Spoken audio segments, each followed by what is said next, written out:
Modern theology persistently collapses the entirety of Christ's saving work down to a single geographic and temporal point, a wooden cross in the first century. The Dr. Robert Peterson argues that rigorous biblical theology cannot support this reductionist view. The biblical storyline demands we view salvation as a macro-historical panorama. This panorama rests on four distinct pillars. Salvation is planned by God in eternity past and accomplished in human history. Then it is applied to the believer and ultimately consummated at the eschaton, the end of the age. The crucifixion remains the absolute center of gravity here, but it does not stand alone. It is held up by a mechanical timeline that stretches from pre-creation all the way to cosmic restoration. Shifting from a single-point model to this four-part panorama is critical. Without it, we invite massive theological errors about exactly how and when human beings actually receive the benefits of the atonement. We begin with the first phase, planned. According to texts like Ephesians 1 and 1 Peter 1, the architectural blueprint for salvation existed before the creation of the world.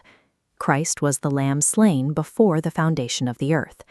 This raises a specific historical dispute, debated fiercely between John Calvin and the 16th century theologian Andreas Osiander. The question was this: would the Son of God have become incarnate if humanity had never fallen into sin? Osiander argued yes. He assumed the incarnation was a default feature of God's original design for creation, regardless of human rebellion. Calvin challenged this by highlighting the Bible's internal sequencing. Throughout the narrative, the incarnation is consistently presented as a specific movement of rescue, a surgical intervention responding directly to the historical crisis of the fall. We see this mobilized rescue plan right at the moment of the fall. In Genesis 3, God immediately promises that the seed of the woman will crush the serpent. This establishes the Christus Victor motif, Christ acting as the incoming champion who defeats the enemies of his people. The planned phase functions as a preemptive architectural blueprint, engineered specifically to address the historical reality of rebellion. That plan moves into historical execution in phase 2, accomplished. For the atonement to work mechanically, it requires absolute prerequisites. The first is the incarnation itself. God, residing in heaven, cannot die. The Son had to enter the time-bound earthly sphere and take on a physical body, so that he actually could die for the sins of his people. The second prerequisite is a thoroughly sinless life. If the mediator carried his own guilt, his death would be a penalty for himself. A flawed mediator requires a savior of his own. The exact mechanism of this saving death was not improvised on the fly. It was engineered over centuries, using strict typological blueprints laid down in the Old Testament. The first major blueprint is the Exodus. Through the plagues and the Red Sea, God established a fixed theological pattern. He delivers his covenant people at the exact same moment he executes judgment on their oppressors. The second blueprint is the Levitical cultus. This ancient Hebrew text establishes the strict code of substitution. As Leon Morris notes, the biblical requirement of shed blood isn't just a loss of life. It signifies a violent death standing in place of the sinner. When Jesus dies on the cross, he is ratifying a new covenant by executing the precise legal mechanisms drafted centuries earlier in Exodus and Leviticus. Because the cross is so central, professional theology often isolates it, but biblical writers frequently use a figure of speech called synecdoche, naming a part of something to imply the whole. Paul preaches Christ crucified as synecdoche for a complete 9-node matrix of saving events. The crucifixion and resurrection operate alongside his incarnation and sinless life. The work continues. The ascension node activates, moving Christ into the transcendent, unlimited heavenly sphere. This photographic view of the Temple Mount in Jerusalem anchors our understanding.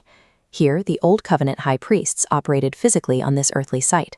Now, Christ fulfills the session node, sitting at the right hand of God to rule as the ultimate king and great high priest. From that position of authority, he executes the Pentecost node, pouring out the Holy Spirit to expand the new covenant outward. Simultaneously, he activates the heavenly intercession node, presenting his finished sacrifice before the Father to preserve his people's salvation. Stripping the cross out of this matrix is a fatal theological error. These subsequent nodes are the exact active mechanisms that administer the benefits of the new covenant to the world today. This brings us to a massive structural gap in the timeline. Christ finished all of this work in the 1st century, yet obviously no human being living today was saved in the 1st century. The accomplished phase sits historically dormant for the individual until we reach phase 3, application.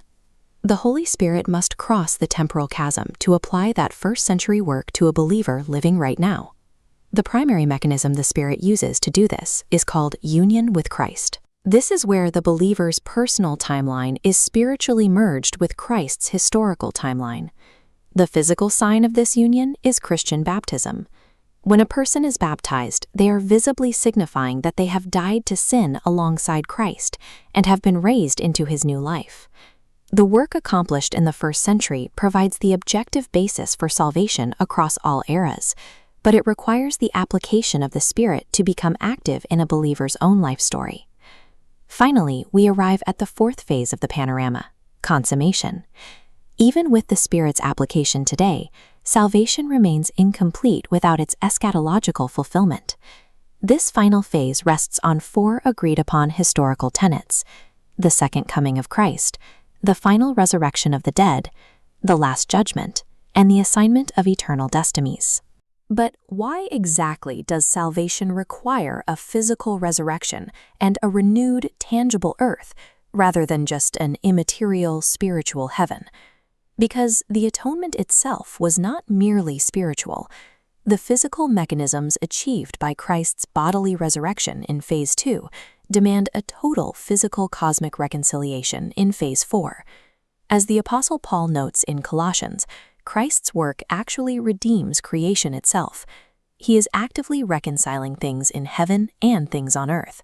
The panorama reveals an intergalactic operation that bridges eternity past with the physical renewal of the entire heavens and earth.